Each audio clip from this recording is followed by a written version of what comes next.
Olá, pessoal, tudo bom? Sejam muito bem-vindos e muito bem-vindas. Eu sou a psicopedagoga Laís Veríssimo e estamos aqui numa ação conjunta do NAP entre a FETS e a FAConect. Hoje, no nosso podcast, eu vou conversar com o professor Eber. Boa noite, professor. Boa noite, Seja Laís. muito bem-vindo. Boa noite.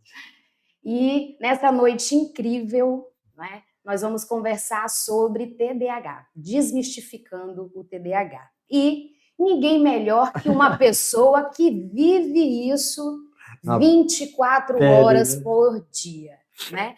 E aí também, a nossa ideia de convidar o professor Eber é porque, número um, ele tem, né? E aí ele convive com isso e ele é professor, né? E tem um currículo bem atrativo. Então, a gente já percebe que a gente consegue lidar com isso de forma positiva. Seja bem-vindo, professor. Boa noite, pessoal, tudo bem? Eu falei, vai ser um podcast ou uma autobiografia, né? Eu até comentei com meu filho também que eu vou falar de mim e de você, só isso. Vai ficar fácil, vai ficar fácil. É isso aí. É isso aí. Prazer estar com vocês, gente, esse podcast. O NAP é o Núcleo de Acessibilidade e Apoio Psicopedagógico. E a intenção é exatamente dar conhecimento, informação a respeito dos problemas que vem alcançando essa sociedade em si, e os nossos alunos também, por que não? Né? É, isso aí. E aí, professor Eber, fala para a gente aqui um pouquinho da sua formação, não é? Eu andei pela filosofia, né? Sou bacharel em filosofia, sou bacharel em teologia, Sou licenciado em Pedagogia, fiz licenciatura em História, mestrado em História, entrei no doutorado em História, não terminei, entrei no Direito fui pela metade, fiz Psicopedagogia, atuei uma época fazendo atendimento, mas hoje não mais, né? Atendendo, né? É um currículo bem extenso, né? E aí, professor, parabéns pela sua vasta experiência e por compartilhar esse momento com a gente. Para a gente poder iniciar essa conversa, eu quero saber, assim, qual o conceito, um conceito que você tem de TDAH, que você possa compartilhar com a gente de uma forma que seja uma linguagem dentro da sua formação, mas uma linguagem acessível para todos. Vamos ser bem simples, né? O transtorno do déficit de atenção com hiperatividade, que é o TDAH. Agora tem na literatura o TDA, né? Que já não inclui aí a hiperatividade, apenas o déficit de atenção. Mas na literatura você vai encontrar as duas coisas se misturando, né? Então, ambas, independente do conceito aí, é a junção de 3 sintomas básicos, né? Que é a dificuldade de atenção e concentração, a impulsividade, a hiperatividade e o excesso de energia. Ave Maria.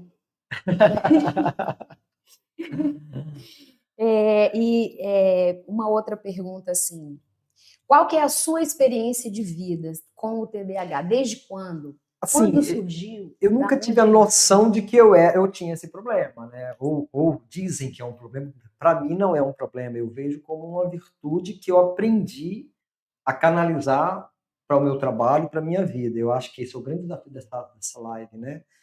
É não olhar apenas para o TDAH, para o sintoma, para a questão como uma patologia, mas para uma condição em que, se a pessoa conseguir, ela consegue superar, ela consegue tirar o melhor disso, né? Eu nunca me vi, eu sempre fui visto aquela visão mais antiga de menino Peralta, esse menino é 540 volts, esse menino não para, né? Esses sintomas muito básicos em meninos com transtorno, com TDAH. Eu sempre fui visto assim pela minha família, pelos meus professores, uma pessoa muito inquieta, muito agitada, né? E a vida toda, né? Extremamente peralta, extremamente ativa, agitado. E eu só fui ter entendimento disso mais tarde, né? Quando eu fui, se eu não me engano, num curso de pedagogia, ou não sei qual curso, que eu comecei a me interessar pelo assunto. E foi quando eu até me dispus a fazer um projeto de doutorado na área, né? Tentei o projeto de doutorado nessa área, não passou, depois eu vou explicar por quê, mas é um assunto que eu já venho pesquisando já há um tempo, né? Em alguns livros que eu escrevi também eu pontuei alguns pontos importantes a respeito disso, né? Então hoje eu me entendo. Quando você vai ler a literatura, vai entender sobre o que é o TDAH, você vai percebendo-se naquilo, né? E você percebe o quanto eu sou disso, né? O quanto que isso, né? Eu não sabia o que era, né? Mas eu sempre lá em casa, o web é Você esquecido, vai o web é criando a distraído. identidade, né? Você vai se identificando. Eu sempre fui visto como essa pessoa altamente distraída, esquecida, impulsiva, hiperativa, com excesso de energia, E por aí e vai. por aí vai. Vocês vão ter que me engolir, né? Exatamente isso, né? Show de bola, professor. Agora, você tem dados a respeito do TDAH? E dados e também a respeito da população? Há muitos dados na literatura sobre isso, né? No próprio Google tem, né? Você vai perceber que hoje, só nos Estados Unidos, por exemplo, nós temos mais de 17 milhões de pessoas que sofrem desse problema, né? E calcula-se que talvez 3 milhões de brasileiros estejam nessa patologia, assim, vamos dizer, né? E a maior parte não sabe que tem, não sabe que tem essa Não situação, tem um né? diagnóstico. Não tem o diagnóstico e nem imagina que seja isso, né? E é fato que o TDAH ocorre em crianças e adultos, sim, homens e mulheres, rapazes e moças, abrange todos os grupos sociais, todas as camadas socioeconômicas, né? Todos os níveis de escolaridade, grau de inteligência, o que for. E até pouco tempo atrás, se achava que esse era um transtorno exclusivo da infância, né? Principalmente de meninos, e ali no decorrer da adolescência, isso desapareceria de uma forma espontânea e natural, mas hoje já se entende que 1/3 ou menos da população aí que tem TDAH, né, supera isso na adolescência, né? Ou seja, 2/3 vão ter que conviver com esse transtorno o resto de suas vidas, né? Há muitos artigos que trazem esses números, né? Entendi. É uma doença que tem, vamos por assim, tem os últimos 10, 15 anos que ela veio em evidência, né? Então, muita gente nunca Pouco se tempo, é preocupou recente, né? em se estudar a partir desse olhar, né? Show de bola. E aí, já pegando o gancho aí dessa resposta, tem muitos artigos, estudos sobre o assunto, sobre os sintomas e os sinais de alerta a respeito do Sim, TDAH. muita coisa escrita, né? Você consegue listar alguns principais? São muitos, né?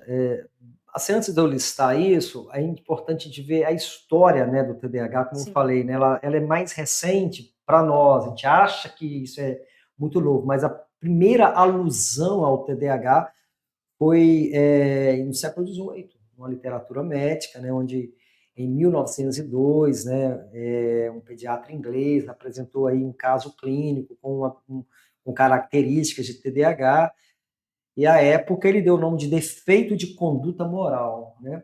Interessante que na própria história científica você vai ter várias nomenclaturas que foram sendo utilizadas, né? Por exemplo, em 1900, defeito de conduta moral; em 1904, distúrbio orgânico de comportamento; em 1922, desordem pós-encefálica, né? Encefalítica, né? Alguns chamam, né? Lesão cerebral mínima, em 1940, né? Hiperatividade veio em 1957, né? A primeira vez que alguém usou essa expressão. Então, assim, disfunção cerebral mínima, reação hipercinética da infância, síndrome hipercinética, vai embora. O transtorno de comportamento das funções executivas, distúrbio do déficit de atenção. Então, a literatura ela vai trazendo vários nomes e hoje parece que se estabilizou em TDAH ou TDA, né? Que é o que mais se vai encontrar, né? Então, aí, quando você olha a questão da literatura, quando eu fiz meu projeto de tese, de doutorado, eu tive que fazer a revisão bibliográfica dos últimos 5 anos, né? E aí eu descobri muita coisa, e um guia médico, né, pediátrico americano mostrou que da possibilidade do TDAH ser uma condição coexistente com outros transtornos. Ela pode vir associada ao transtorno de oposição, né, desafiante, o TOD, né, transtorno de conduta, transtorno de humor bipolar, né, o tal bipolar, né, a bipolaridade, transtorno de ansiedade, ou até alguns distúrbios de aprendizagem. Então, o TDAH ele pode estar associado a outros transtornos, o que vai, de alguma forma, comprometer direto ou indiretamente a própria aprendizagem, né, em torno aí de 12% a 60% daqueles que enfrentam essa dificuldade, né? Bom, há muitos sinais, né? Eu vou falar alguns sinais de alertas, por exemplo, os mais focados, né? Dificuldade de organizar a tarefa diária é uma grande característica, né? Tendência à desorganização. Desde a minha pré-escola, eu fui considerado um aluno extremamente desorganizado. Mas extremamente. O meu irmão tinha lá 4 canetas, um título de verde, outro título de azul, outro título de preto. Meu não, bobear, não tinha nem a caneta. Eu não tinha paciência, eu não tinha paciência de usar uma borracha. Eu pegava o dedo, ia lá e apagava no dedo, furava o caderno. Então, assim, eu tive muitos problemas de desorganização. Hoje, o pessoal fala, como você é organizado. Eu não sou organizado. Eu aprendi a ser organizado, até falei disso na minha última live, né? Foi algo que eu aprendi porque eu sabia o tanto de prejuízo que eu teria, né? Perder objetos, esquecer as coisas, dificuldade enorme com tarefas repetitivas e monótonas, aquela mesma tarefa, aquela mesma... Eu tenho dificuldade enorme com isso, né? Um outro sinal de alerta é a preferência por locais mais agitados, abertos. Por exemplo, eu não consigo. Eu morava num apartamento até 3 meses atrás, com 3 quartos. Um quarto era o meu, outro quarto era vazio, e um outro quarto eu fiz o escritório. Eu usei 2 vezes o meu escritório. Eu não conseguia ficar preso ali, então eu ia para a sala. Eu só consigo trabalhar em lugar aberto, amplo, né? Dificuldade muitas vezes na conversa que você quer falar, né? Porque é excesso de pensamento, a exaustão vem porque você pensa muito, né? Distração, minha mãe, que mais ela me chamou na vida foi Heber é distraído. Heber é distraído, Heber esquece. Ih, Heber vai esquecer, né?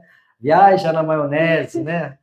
Aquele que viaja mais. Já esqueci o carro na padaria, fui buscar pão, deixei o carro lá, já esqueci o carro no posto, lembrei só no outro dia que eu deixei o carro para lavar, né? Coisas do tipo. Né? Eu já cheguei no aeroporto para viajar, a dona falou assim, moça, sua viagem é daqui a 1 mês. Você está no dia errado. Sabe? Chegou bem adiantado. Pessoa bem organizada que chega com antecedência nos compromissos. Excesso de pensamento. O TDAH ele sofre com excesso de pensamento, que muitas vezes o leva à exaustão. A exaustão. Né? Falhas de memória, gaps, né, de memória, muito comum também. E comportamento impulsivo, às vezes falar sem agir, às vezes sem medir consequências. Eu sei o quanto eu já sofri por isso. Então, assim, conhecer o TDAH, para mim, foi assim, mais do que uma tese de doutorado, foi mais uma busca de autoconhecimento. Eu sabia que eu me enquadrava 100% naquilo. Né? Então, e é muito importante você perceber o rastro disso dentro da sua casa, dentro da sua família, né? Ali junto com os parentes, né, os amigos. E eu percebo que hoje eu moro com a minha mãe, ela tem 82 anos, a minha mãe é TDAH. Eu percebo claramente, ela nunca fez diagnóstico, não foi, mas eu percebo, eu me vejo em muitos comportamentos dela, né? Ansiosa, hiperativa. Minha mãe é extremamente agitada, extremamente ativa. Ela, com 83 anos, ela pega o carro dela, vai parar lá em Minas Gerais. 80. Ela liga, eu tô em Minas. Mãe, só foi sozinha? Fui, tô aqui já. Entendeu? Então, assim, então, o que a gente precisa, talvez, perceber são os sintomas primários mais comuns, né, do TDAH. E são 3. Desatenção, hiperatividade e impulsividade. As 3 coisas se associam e caracterizam aí, muitas vezes, esse funcionamento do cérebro de uma pessoa com TDAH, né? Mas é preciso verificar esses sintomas, a intensidade e a frequência deles. Não posso simplesmente porque eu me esqueci, a semana eu estou esquecido, que eu tenho esse transtorno.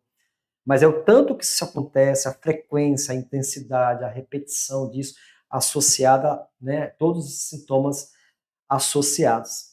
Né, desatenção, hiperatividade e impulsividade. Poderia falar uma lista enorme aí, por exemplo, de desatenção, né? E essa coisa de esquecer tudo. Né?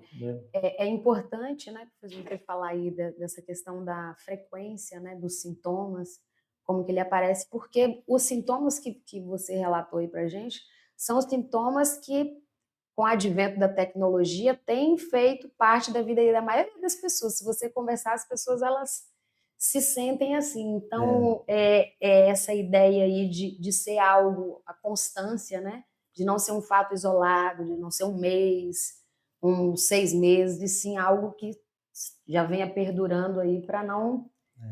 Por exemplo, quando a questão da desatenção, né? O TDAH, ele desliga rapidamente, ele está ali numa conversa, de repente a outra pessoa começa a falar sozinha, ele está viajando. Ele começa a viajar, ele pega só partes da conversa, ou às vezes ele está numa tarefa e aí de repente ele para diante do celular e ali ele mudou totalmente o rumo. Né? E não consegue terminar. E não volta. Nada que começou, né? E a desorganização cotidiana, perder chave, perder caneta, perder papel. Eu fiquei agora 50 dias sem sair de casa, quando eu morava no apartamento, eu fiz uma cirurgia. Eu ficava de bobeira, eu fiquei 50 dias sem sair do meu apartamento, me recuperando. Eu perdia tudo ali dentro. Eu perdia a sala, eu perdia o celular, eu perdia a chave, eu perdia minhas coisas. Meu Deus do Foram céu. 50 dias de busca. Exatamente. E assim, muitas vezes é visto como uma falta de compromisso, um Isso aí. desleixo, mas E também, se você pega e leva para as relações, muitas das vezes acaba que as pessoas interpretam como desrespeito. E, na verdade, é uma patologia, um sintoma, né? eu não gosto da palavra patologia. Eu gosto, não gosto dessa palavra. Acho que a palavra patologia ela remete à doença, né?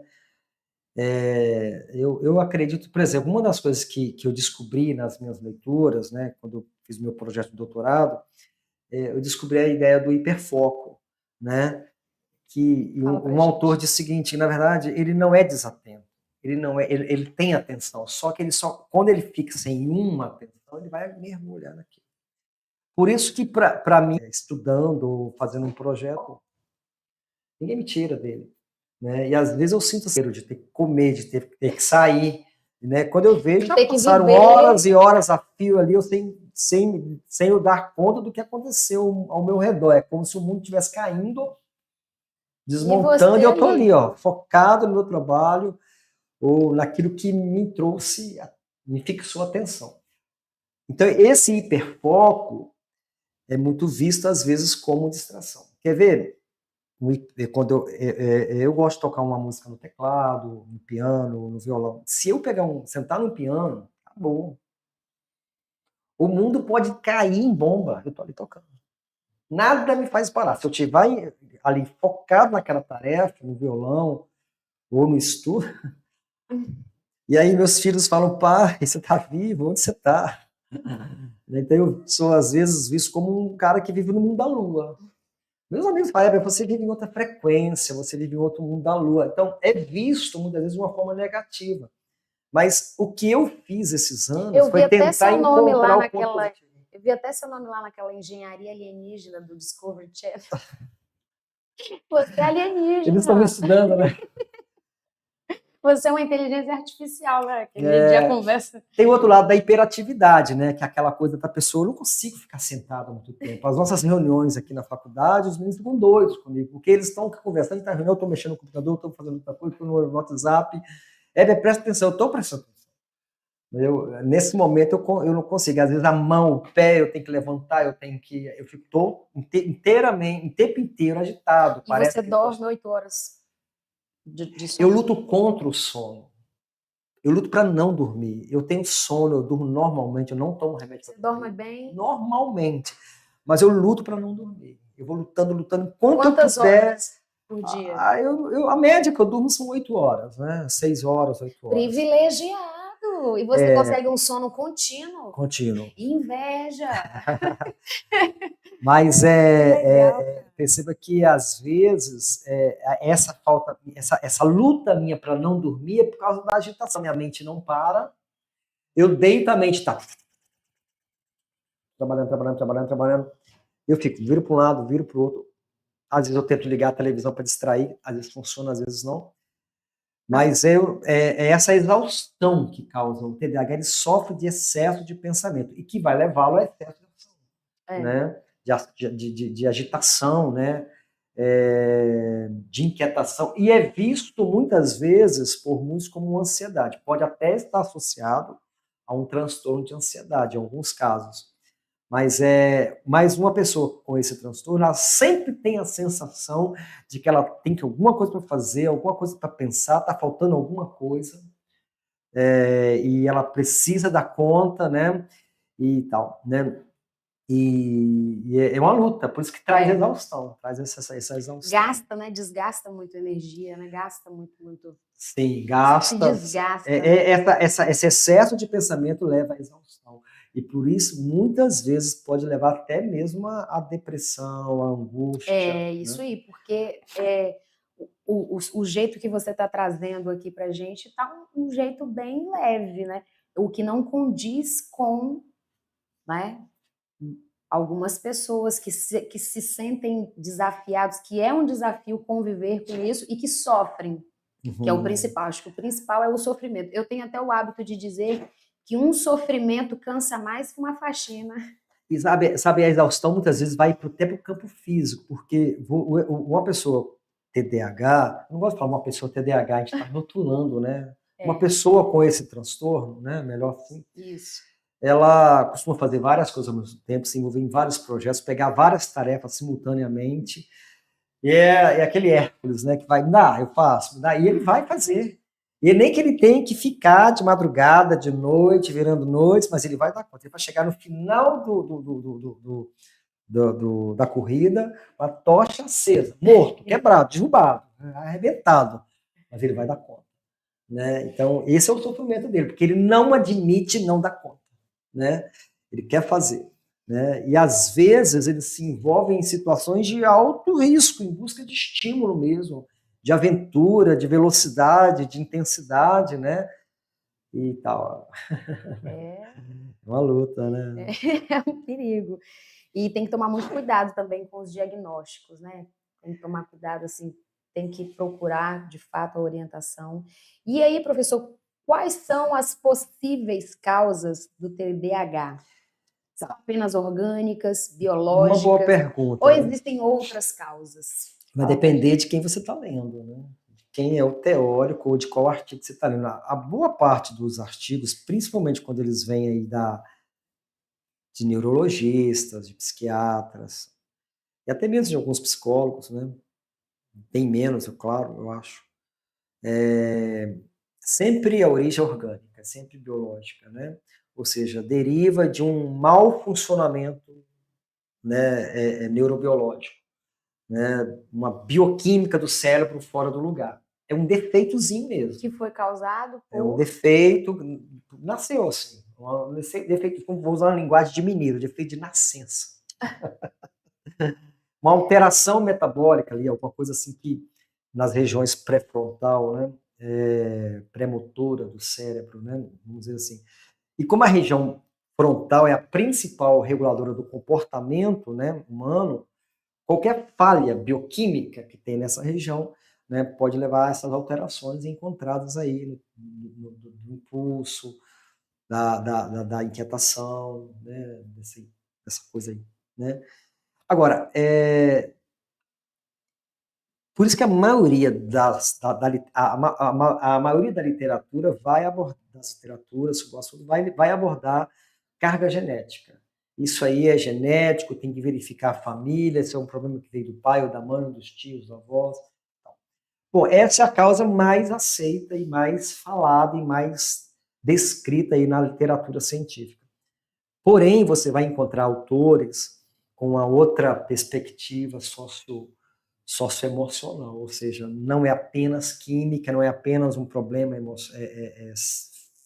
vamos falar, biológico, mas pode também ter uma origem social, uma origem cultural, uma origem em trauma. Essa foi a minha proposta de tese de doutorado, né, que não foi aceita.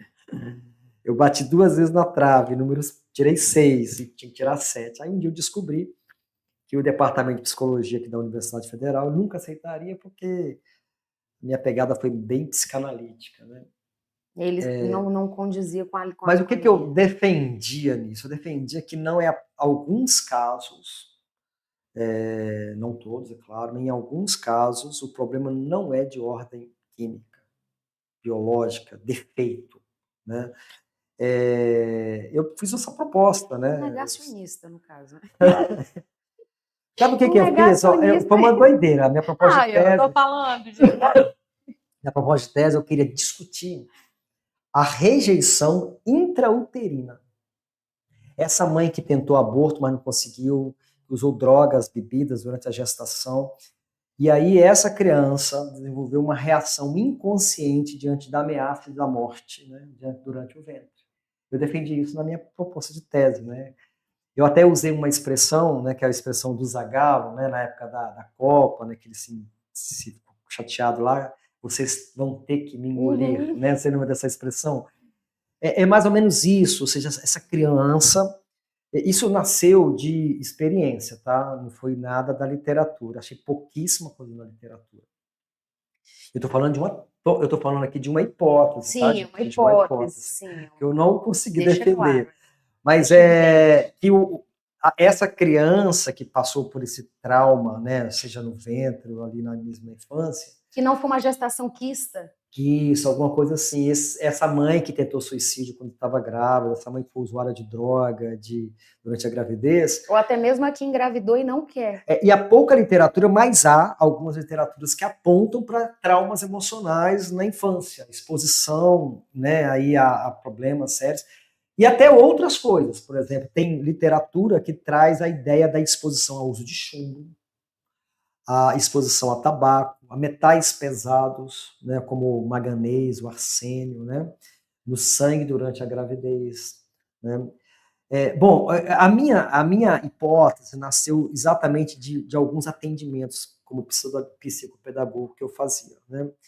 Eu tive vários casos em que a criança já vinha com o diagnóstico, né, do profissional de TDAH, e por curiosidade, eu vasculhava um pouco a ideia da gravidez, como é que foi. Eu vi vários casos de meninos nessa situação, cuja mãe tentou suicídio. Então, isso me despertou a escrever sobre esse assunto, né? Quem sabe um dia eu termino, né? Assim, mesmo que a gente levante essas possíveis causas, ainda não existe nenhuma relação causal documentada, comprovada, né? Ainda. Pelo menos naquilo que eu consegui ler, né? Mas para mim, o TDAH ele tem uma grande parte que a causa realmente é biológica, é orgânica, é herdada, é genética, é carga genética, mas eu acredito ainda, por hipótese, que muitos casos de crianças que tiveram essa rejeição intrauterina. Por que a rejeição? A rejeição, para mim, é a mãe de todas as feridas. É a mãe de todas. Ela desencadeia uma série de outros transtornos. É essa criança que não foi aceita. E o que é o grito do Zagallo aí? Vocês vão ter que me engolir. Ele nasceu. Ele veio, ele nasceu, ele venceu. Eu vou dar conta. Inconscientemente, isso pode afetar o seu comportamento. Eu digo, eu vou dar conta. Eu estou aqui, eu venci, eu vou para frente, ninguém me segura. Eu sei, ninguém vai dar... A pulsão de vida. Essa resiliência inconsciente que explode no comportamento. Isso é minha hipótese. Show. Mas há literaturas que admitem sofrimentos psíquicos na infância ou na gravidez como possíveis causas. Que outras possíveis causas possam ser desenvolvidas, né? Porque senão, o que acontece? Quando você vai para a parte de tratamento, se você admite que é apenas biológico, o que resolve? Remédio. Mas se você admite que haja outras causas, até mesmo associadas, né, que potencializam, você pode entrar com outras intervenções, né, de terapia, de educação, né, de educação do comportamento. Né, de reeducação. De reeducação. Então, mais ou menos isso. Show de bola, incrível. Prof, você é a favor de remédio, de uso de medicamentos? Então, por exemplo, Ritalina. A Rita, né? A Rita. Você sabia que em 2014 saiu uma pesquisa, depois ela foi replicada, e eu não tenho esse dado mais recente. Mas em 2014, né, até eu aponto isso no meu projeto de doutorado, em 10 anos cresceu quase 800% a venda de Ritalina. Ela está entre os remédios mais vendidos hoje. Uhum. É a droga do comportamento.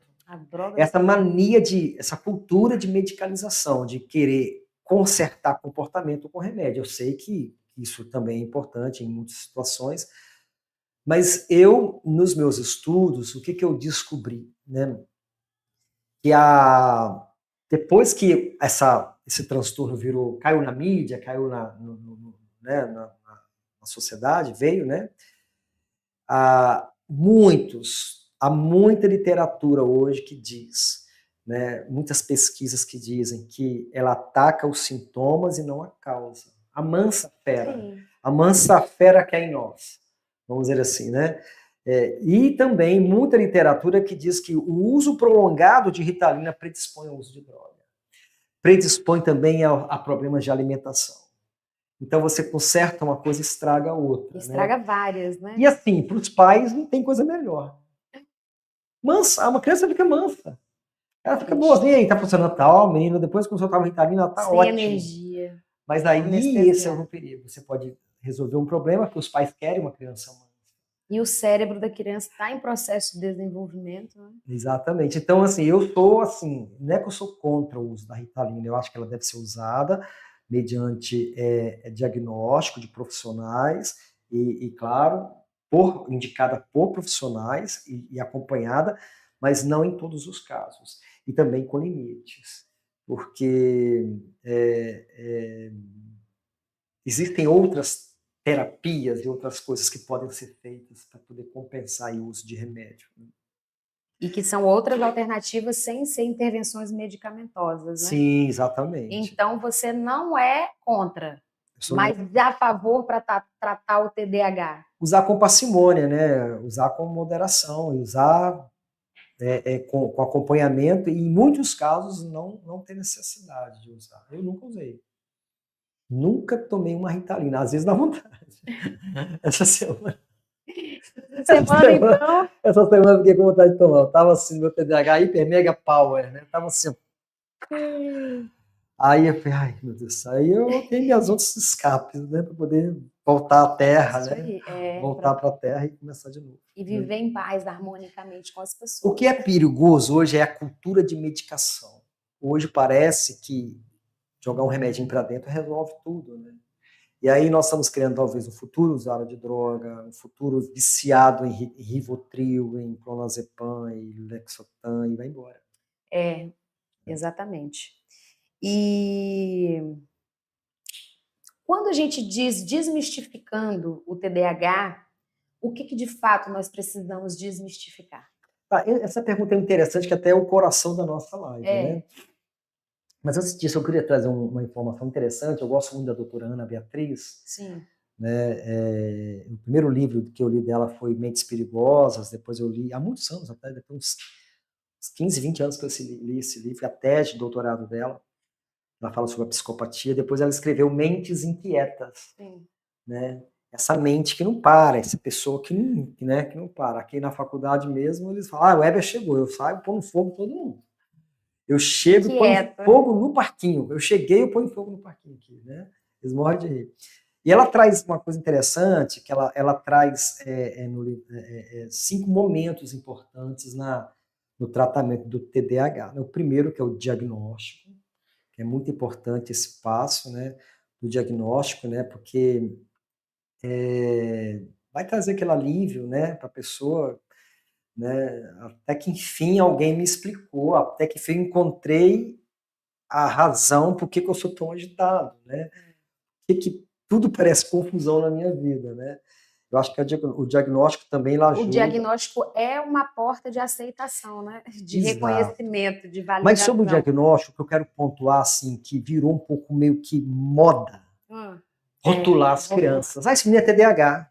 E às vezes, é claro, eu concordo que a escola muitas vezes é a primeira que vai, a escola é a primeira que vai perceber. Muitas vezes, os pais às vezes não percebem, é comum isso. A escola é a primeira a perceber os sintomas, mas não é papel de professor, de diretor, nem de psicopedagogo falar, você é TDAH. Sim, dá o diagnóstico, nós não temos essa ferramenta. Nessa e nem essa formação, e nessa autorização de fazer isso, né? E eu vejo demais isso. Quando eu atendia, lá na escola a professora falou que eu tenho TDAH.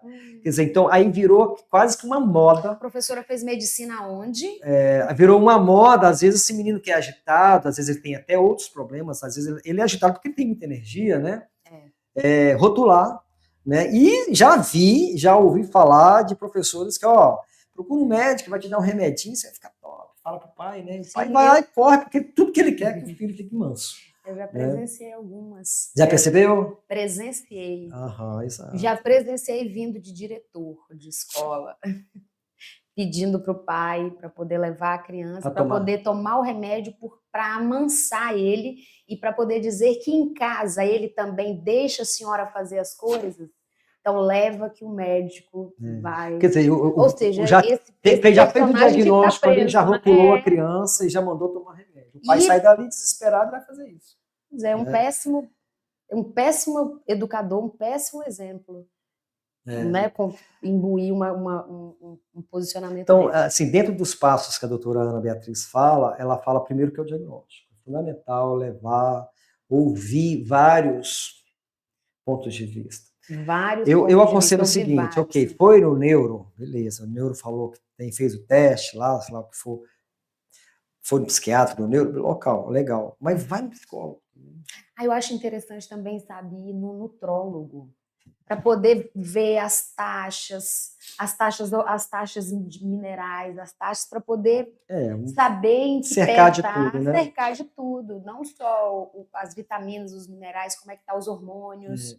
A outra etapa que a doutora Ana fala... Como está a alimentação, como está o sono, como está a felicidade, antes de dar o remédio. Como você dorme, quantas horas, como você vive. Uma coisa mais sistêmica.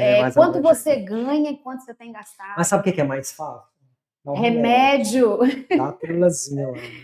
Então, diagnóstico que ela fala, a segunda etapa é educação, informação.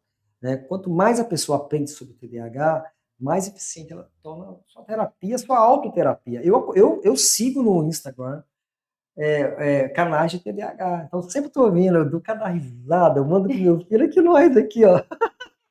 Nós aqui, ai, gente. Meu filho é igualzinho, ó. Ele morde, ele manda para mim também. Que é essa questão da educação, porque é o autoconhecimento. Cyberbullying. Exato. E a educação, você se perceber, não, eu tenho esse problema, eu tenho essa dificuldade, eu vou transformar essa dificuldade numa facilidade. Numa possibilidade. Né? E tá tudo bem. Né? Às vezes, os nossos maiores defeitos, se bem administrados, eles podem se tornar nossas maiores virtudes, né? E estima-se que os grandes líderes são TDAH. Né? A outra coisa que ela fala é a reestruturação, que eu chamo de organização da rotina, organização das tarefas. Né? São ferramentas práticas, eu faço isso todo dia, né? Ensinei meu filho a fazer lista, agenda, lembrete, meta, planejamento. Se eu não fizer uma lista no WhatsApp de compra no supermercado, se tiver 10 coisas para comprar, eu não fizer a lista, eu chego no supermercado, olho no supermercado, o que eu quero comprar mesmo?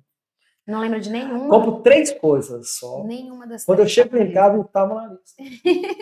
Entendeu? Eu vou sair para resolver problema. Então eu fico igual uma barata tonta. Eu tenho que ter a listinha. Primeiro tal lugar. Eu tenho que criar minha rotina ali. Ó. Eu vou primeiro tal lugar. Senão eu fico igual uma barata tonta. Eu não resolvo. Não saio do lugar. Então reduz muito esse caos interior, né, que alguém com TDAH, e aumenta a produtividade, o senso de controle da pessoa. Então, eu falo muito com meu filho, faz lista, faz agenda. Eu ponho lista em tudo lugar. Eu tenho o WhatsApp, eu tenho vários grupos, né, que é comigo mesmo, né? Grupo de tarefa, grupo de ideias, tudo eu. E depois você lembra desses grupos? Eu vou lá e olho, mesmo quando eu... né? Então, reestruturar a rotina, ensinar a criança a se auto-regular, né? Porque o TDAH é excesso, é energia em excesso, é pensamento em excesso. Se ele não aprender a organizar, ele se perde esse mundo de coisa. E cansa, né? Ele se perde, ele se esgota, e ele esgota as pessoas que estão à volta.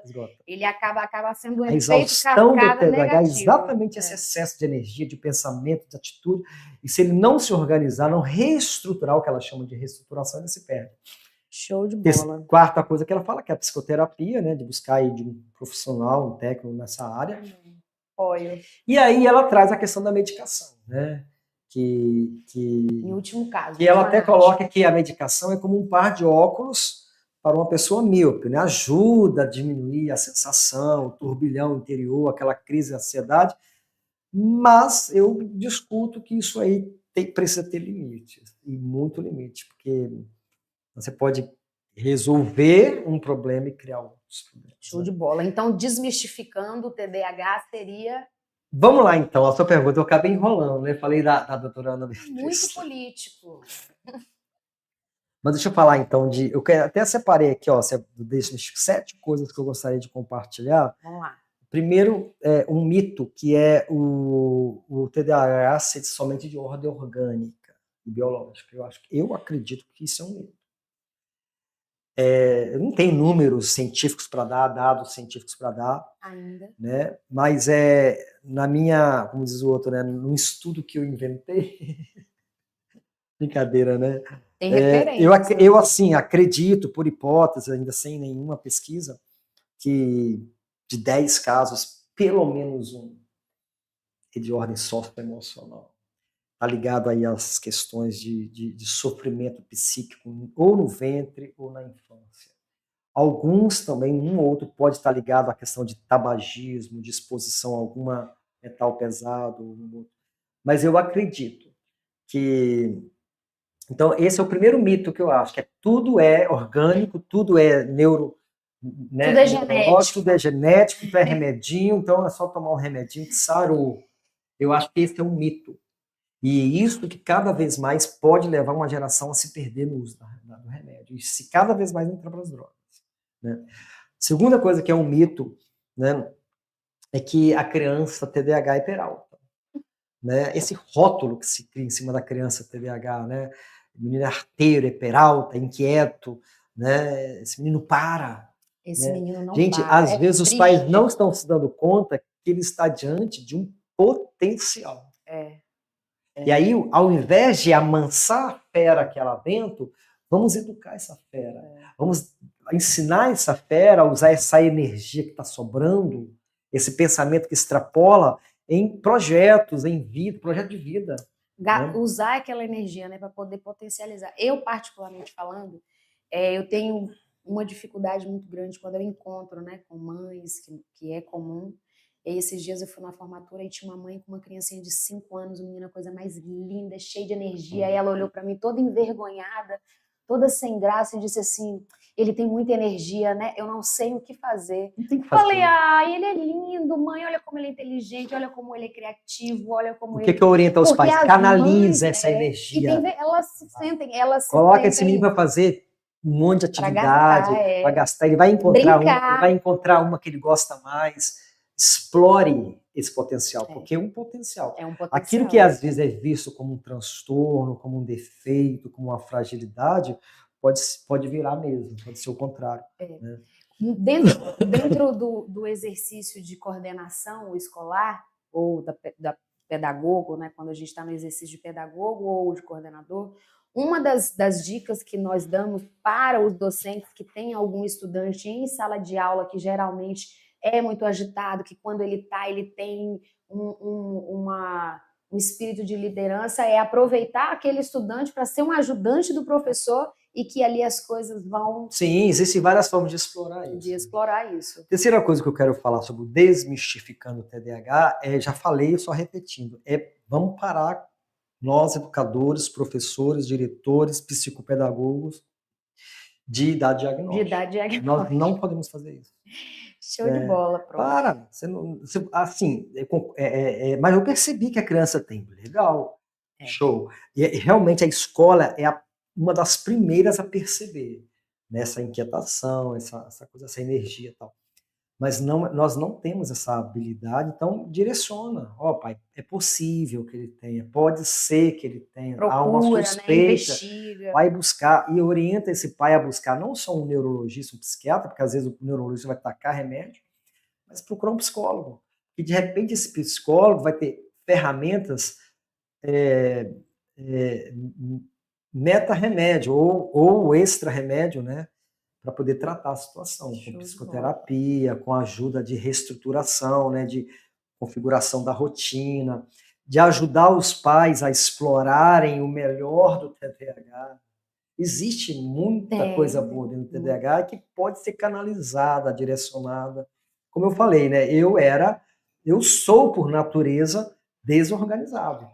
Mas as pessoas falam, mas como você é tão organizado? Porque eu lutei muitos anos. Eu lutei, treinei, e ainda luto todo dia. Minha tendência é meu quarto em um dia ficar desorganizado. 2 dias, eu tenho que estar ali, né, lutando para que isso não aconteça. Show de bola, prof. Já para a gente poder encerrar, conta para a gente como que você lida com o TDAH no seu dia a dia, na sua rotina. Eu acho que é mais fácil perguntar como que as pessoas lidam comigo. Vamos chamar aqui a equipe. Veio falar Bom, um primeiro que eu por um. acredito que isso não é um defeito. Eu acredito que isso não é um transtorno, isso não é uma doença, não é uma patologia. Eu não acredito assim. Eu acredito que isso é um potencial criativo, uma intensidade. Isso pode ser canalizado em várias situações de produtividade, de liderança, né? Então, eu acho que é uma coisa que eu lido todo dia. Eu não aceito, eu não aceito essa coisa de olhar para a criança ou para um adulto que tem TDAH e olhá-lo como algo doente, algo defeituoso, nasceu com um defeito. Pelo contrário, às vezes eu agradeço muito, muito que eu sou um TDAH, entendeu? E acho que também os pais precisam ajudar essa criança a transformar essa energia. Toda energia tem que ser transformada, a energia, né? A lei da física, né? Ela aprender a organizar. Então, eu aprendi a organizar a minha vida. Estou 100%, não sou, porque é um leão que eu tenho que lutar com ele todos os dias. Todos os dias eu acordo e tenho que lutar contra esse leão. Né? Porque a tendência lutar contra ele não, né? Botar ele do seu lado. E falar, você é meu amigo, comigo. vamos comigo, vamos junto. Porque assim, tem dia que eu acordo e não quero fazer nada. Eu sei cheio de tarefa para fazer, porque o TDAH tem isso também. Apesar da intensidade, chega uma hora que ele faz assim, ó, e ele procrastina. O TDAH tem a tendência de procrastinar, e quando está faltando o último minuto do segundo tempo, ele vai lá e entra no hiperfoco e dá conta. Tem muita gente assistindo essa live igual um calango, sim. Ih, quantas vezes eu fiz isso? Eu tinha uma tarefa enorme, eu fui adiando. Aí quando faltava 2 dias, eu, meu Deus, agora chegou, agora não tem mais jeito de procrastinar. Aí você entra em hiperfoco, aí o mundo desaba ao seu redor. Que aí pode ser guerra mundial, guerra nuclear, você está ali focado, né? Então é isso aí, você tenho aprendido a canalizar a minha fonte de energia. Não tem jeito. Ontem eu fiquei o dia inteiro trabalhando desde as 8, saí daqui da faculdade 9 horas da noite. Ah, você está cansado? Não, cheguei em casa, fui andar de bicicleta, fui malhar, fui fazer um monte de coisa, fui dormir 1 hora da manhã, 2, sabe? Assim, eu canalizo para fazer exercício, né? Eu aprendi a desenvolver o hiperfoco. Eu acho que uma das coisas que uma pessoa TDAH tem, outras têm não por causa do TDAH, mas uma das coisas que o TDAH, na minha percepção e conhecimento, até onde eu conheci, desenvolver o hiperfoco, que irrita muita gente, o hiperfoco. De você ficar ali estudando, e a filha chamando, pai, vamos no supermercado, pai, vamos sair. Você, quando você vê, já passaram horas. Porque o TDAH, ele tem problema com noção de tempo, né? Ele pensa, não, falta 15 minutos. Para ele, 15 minutos é uma eternidade. Quando ele vê, meu Deus, estou atrasado. Estou atrasado. Ele sempre está atrasado, porque ele passa da hora, ele calcula errado, a noção de tempo dele é diferente da noção temporal que os normais têm, né? Então, agora, eu acho que o que fica mais importante para nós e para os nossos professores, para quem está nos ouvindo, aprender a lidar, reorganizar a rotina, a reestruturar, sabe? Criar, né? Ferramentas, busque ferramentas práticas, agenda, lembrete. Às vezes eu tenho que pôr lembrete no computador, no celular, na agenda, porque, né? Colocar planejamento, colocar meta. Eu planejo todos os meus dias. Se eu acordar sem planejamento, às vezes eu faço um dia eu dormir. Eu vou lá e anoto, amanhã eu vou fazer isso. Então, eu já durmo.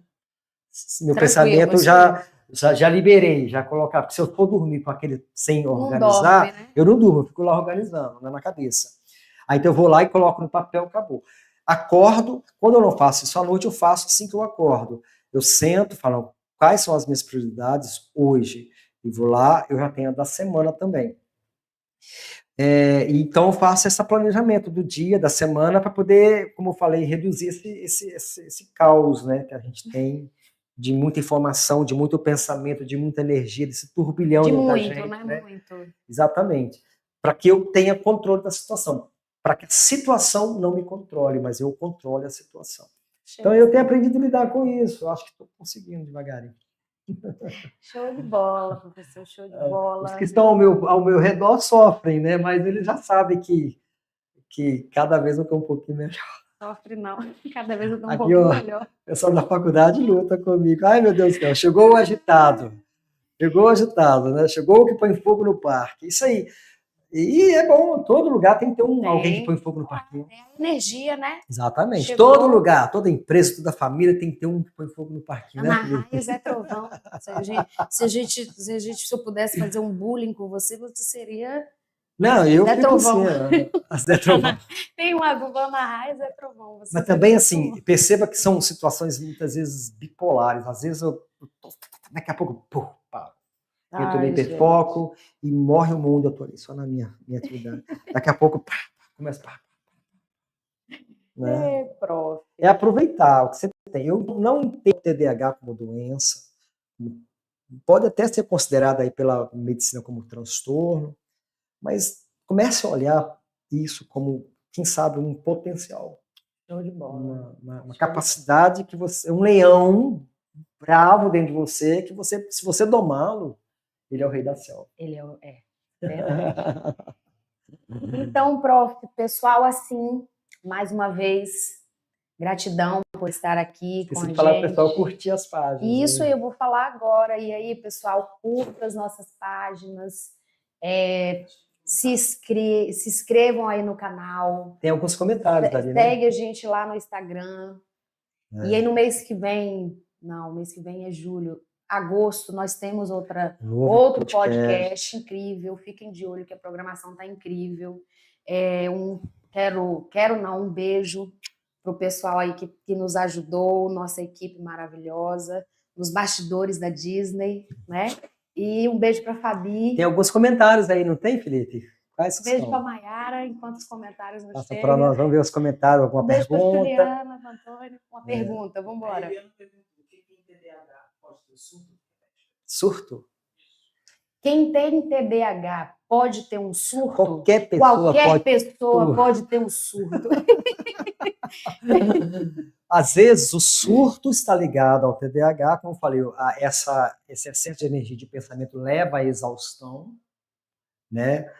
Às vezes também essa coisa de ter um monte de tarefa e procrastinar, né, também pode levar a uma exaustão, até mesmo um surto. Agora, de repente, esse surto pode ser fruto de uma outra causa. A gente não pode também linkar. Mas leva sim, né? Pode, por conta sim. também desses excessos. Todo excesso, né?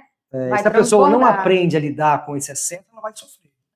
Na verdade, se ela não tem um autoconhecimento dos seus próprios limites, ela pega qualquer coisa, de qualquer forma, do jeito que vier, que ela deixa a vida me levar, a vida leva eu, o que vier, o que eu estou ouvindo.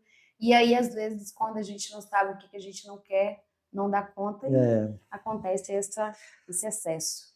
Tem outra pergunta? Tem outra pergunta. Outra pergunta é: quanto tempo demorou para você conseguir se organizar mesmo com o TDAH? Eu me organizei quando... Eu nem sabia que eu tinha esse troço, né? Eu me organizei quando eu fiz a minha primeira faculdade, eu morava em Campinas. Eu formei a primeira faculdade minha foi em 1992. Ai, meu Deus do céu, eu falo a minha idade. Foi ali que eu comecei a me organizar, né? Eu era aquele que esquecia tudo, não anotava nada. Começou a organizar. Interessante que lá em casa, né, meu irmão, a gente ia para escola juntos, né? Meu irmão tem a minha idade, né? A gente não é gêmeos, mas tem 1 ano de idade, diferença. Meu irmão anotava tudo, escrevia tudo certinho, eu não anotava nada, eu riscava tudo. Chegava a época de prova, meu irmão estudava, eu ia soltar pipa, jogar bola. Eu tirava mais nota que ele. Imaginei. Vamos ver se tem outra pergunta. Tem não. Então, é só porque aí, quando eu comecei a me organizar, quando eu peguei minha primeira faculdade, foi uma faculdade que era tempo integral, né? Eu morava na faculdade. Então, assim, sistema de internato. Então, ali eu aprendi no ferro e no fogo, né? A organizar meus estudos. Eu falei isso na última live, né? Pode acompanhar no nosso canal sobre como melhorar seus estudos, aí, né? A disciplina, a organização dos estudos. Foi ali que fui aprendendo. E é uma luta, como eu falei, diária. Todos os dias eu tenho que lutar contra isso. Todos os dias. Porque é o meu ponto calcanhar de Aquiles, é meu ponto fraco. É viver um dia após o outro, Exato. né? na verdade. Viver e tá atento a isso, né? É isso aí. Tem alguma outra, Felipe? Não tem? Então, pessoal, mais uma vez, gratidão por estarem aqui até esse momento. Forte abraço, obrigada mais uma vez, professor. E é isso aí. Esquece de compartilhar, né? Compartilha a live. Conhecimento isso é aí. importante. Conhecimento tem que circular, tá, gente? Isso Ó. aí. E aí, ó, você pode seguir o canal da Faconect, o canal da inscrever. FETES, né, do Conectadas, no Instagram, no YouTube, e tá atento aí a LinkedIn. tudo que a gente está providenciando, Isso tá? aí. Nosso LinkedIn é incrível. por sinal. Excelentes Um conteúdos. abraço demais, Forte gente. abraço, pessoal. Até a próxima. Um abraço.